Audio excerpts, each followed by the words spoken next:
12월 6일 월요일 가정 영성 회복을 위한 가정 예배를 시작합니다.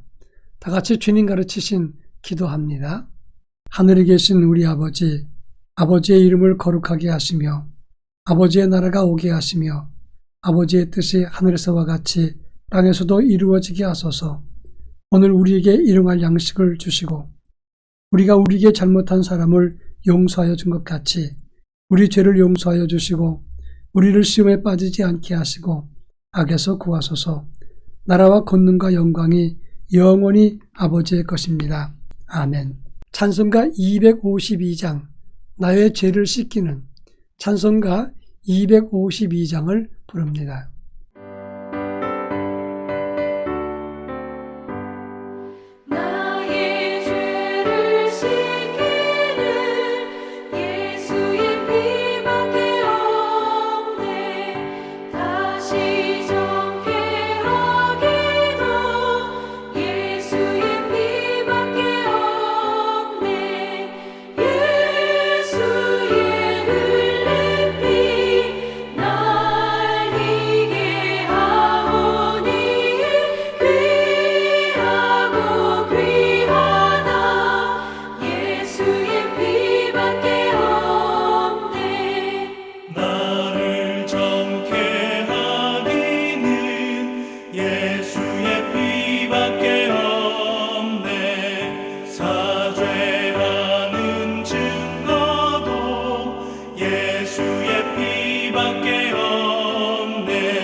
이 시간 우리에게 주시는 하나님 말씀은 구약성경 창세기 4장 4절로 7절입니다. 창세기 4장 4절로 7절 말씀을 한 절씩 교독합니다. 제가 전체를 읽겠습니다. 아벨은 자기도 양의 첫 새끼와 그 기름으로 드렸더니 여호와께서 아벨과 그의 제물은 받으셨으나 가인과 그의 제물은 받지 아니하신지라. 가인이 몹시 분하여 안색이 변하니 여호와께서 가인에게 이르시되 내가 분하여 함은 어찌 됨이며 안색이 변함은 어찌 됨이냐. 내가 선을 행하면 어찌 낯을 들지 못하겠느냐. 선을 행하지 아니하면 죄가 문에 엎드려 있느니라. 죄가 너를 원하나 너는 죄를 다스릴지니라. 아멘. 사람들이 죄를 짓는 모습을 살펴보면 죄를 짓기 전에 죄 짓지 않을 시간이 충분히 있다는 것을 발견하게 됩니다. 죄를 지을까 말까, 이걸 저지를까 말까 충분한 시간이 있습니다.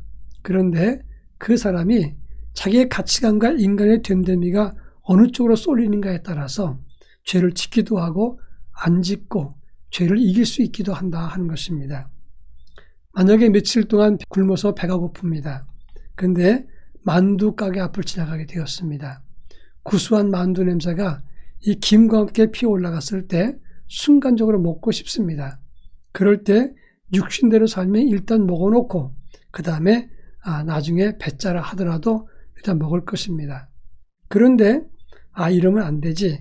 이것이 우선하면 그러면 남의 것을 훔치지 않는다고 하는 것입니다. 그런 의미에서 믿음을 가지고 죄를 짓거나 남을 무시하고 교만한 것은 그 사람의 믿음이 그 정도밖에 되지 않기 때문에 죄를 짓는 것이다. 이렇게 말할 수 있습니다. 오늘 우리가 읽은 본문의 말씀은 아담의 아들 가인이 하나님 앞에 죄를 짓고 자기 동생 아벨을 죽이는 그런 장면을 다루고 있습니다. 가인은 왜 동생 아벨을 죽였을까? 또 우리는 어떻게 죄를 이길 수 있을까? 이런 문제를 함께 살펴볼까 합니다. 오늘 보면 2절에 보면 가인은 농사를 짓는 사람이고 땅의 소산으로 하나님께 제물을 드렸습니다. 그런데 아벨은 양을 치는 사람으로 양의 첫 새끼와 기름으로 하나님께 드렸습니다. 그런데 문제는 하나님께서 가인의 제물을 받지 않고 아벨의 제사만 받았다고 하는 겁니다. 그 이유가 무엇입니까? 히브리서 11장 4절에 보면 믿음으로 아벨은 더 나은 제사를 하나님께 드려 의로운 자라 하는 증거를 얻었다 그랬습니다. 믿음으로 더 나은 제사를 드렸던 것입니다. 가인의 제사를 5절에 보면 하나님이 그의 제사와 제물을 받지 않았다라고 말씀하고 있습니다. 이 받지 않았다는 말은 로샤와라고 말을 씁니다. 이 샤와라고 하는 말은 받는다, 주의 깊게 살핀다 그런 뜻입니다. 그 단어 앞에 로가 붙었기 때문에 기쁘게 받지 않는다, 기쁘게 주의 깊게 살피지 않는다 그런 뜻입니다. 가인의 제사는 믿음과 정성과 감사가 없었기 때문에 하나님께서 그의 제사를 받지 않았고 그의 제사를 주의 깊게 살피지 않았던 것입니다. 그런데 가인은 자기 제사는 연락되지 않고 동생의 제사만 하나님이 받으시자마자 동생을 시샘하고 동생을 죽이게 되었습니다. 여러분, 성도가 죄를 짓는 이유는 자기가 정성과 믿음을 다하지 않으면서 남이 잘 되고 남이 사랑받으면 화가 나고 시샘을 갖게 되고 불편해서 누군가를 공격하게 된다는 겁니다. 이것이 바로 죄가 발전하는 과정입니다. 또 그런가 하면 가인의 죄는 점점 커지고 있습니다. 하나님께 드리는 제사, 성의와 믿음과 감사가 없었습니다. 그러자 하나님이 받지 않으니까 화가 납니다. 근데 동생만 칭찬하니까 샘내고 더 분노하게 되고 서운한 마음을 갖고 있다가 감정이 상해서 동생을 죽였습니다. 하나님이 아벨이 어디 있냐 물으니까 내가 내 아우를 지키는 자니까 이렇게 대들면서 아닌 척했습니다. 그의 죄는 점점 커지고 있다는 것을 발견할 수가 있습니다. 어리석고 시샘과 분노와 질투, 미숙한 짓 이것이 점점 커집니다. 개인의 죄나 교회 안에서 벌어지는 성도의 죄나 역사 속의 죄도 다 마찬가지입니다. 어떤 사람이 저는 스트레스가 많고 고민도 많고 갈등도 많습니다. 그리고 문제가 많습니다. 이렇게 이야기했습니다. 상담을 듣던 선생님은 그 사람을 산으로 데려갔습니다. 그를 큰 나무로 붙잡고 나무야 왜 나를 놓아주지 않니? 계속해서 말하기를 놔라 얘기를 했습니다. 이 사람이 선생님 나무는 가만히 있고 선생님은 나무를 붙잡고 있지 나무가 선생님을 붙잡지 않은 거 아닙니까? 그럴 때 그 선생님이 이렇게 얘기했습니다. 문제나 스트레스나 잘못은 그것이 너를 붙잡고 있는 게 아니라 네가 문제를 붙잡고 있는 것 아니냐. 그렇게 이야기하면서 그 문제로부터 벗어나라고 이야기를 했습니다. 여러분, 문제나 죄나 갈등, 남이 만드는 게 아니라 내가 만들어내고 있는 것을 알아야 됩니다. 그러니까 7절 끝부분에 죄가 너를 원하나 너는 죄를 다스릴지니라 이렇게 말씀했습니다. 죄는 항상 우리 마음 앞에서 엎드려져 있으면서 나 들어갈까 이렇게 나를 원하고 있습니다. 여러분, 우리 마음 문은 밖에 고리가 없습니다. 안에만 고리가 있기 때문에 밖에서는 열 수가 없습니다. 내가 열어주어야만 문이 열리는 것입니다. 근데 우리는 스스로 죄에 대해서 기회를 주고 문을 열어주면서 자기도 죄에 빠지게 되는 경우가 많다고 하는 점입니다. 그리고 죄 때문에 큰 낭패를 보고 어려움 만나게 되면 이렇게 말합니다.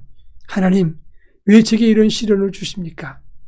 이미 내가 문을 열었기 때문에 시련을 열어놓은 것입니다.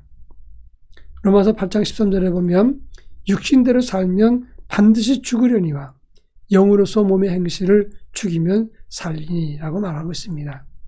여러분, 참된 영성을 가꾸어서 죄가 우리 문 앞에 엎드렸을 때 그 죄를 이기는 믿음을 가질 수 있어야 된다 하는 것입니다. 다 같이 기도합니다. 죄의 도전을 이기고 영의 사람으로 살게 하옵소서. 기도하겠습니다.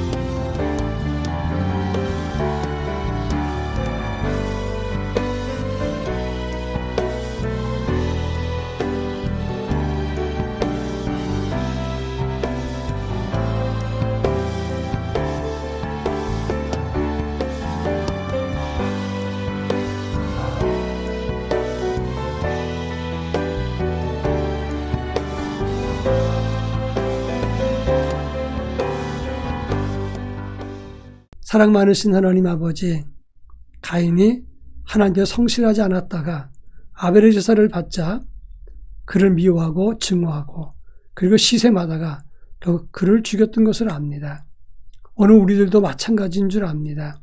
죄를 키우는 것은 우리요, 그리고 무너지는 것도 역시 우리라는 것을 기억하고, 주님, 죄의 욕심이 있지만 우리는 믿음과 참된 영성으로 죄를 이길 수 있도록 저희들에게 은혜와 믿음을 더하여 주옵소서. 예수님의 이름으로 기도합니다. 아멘.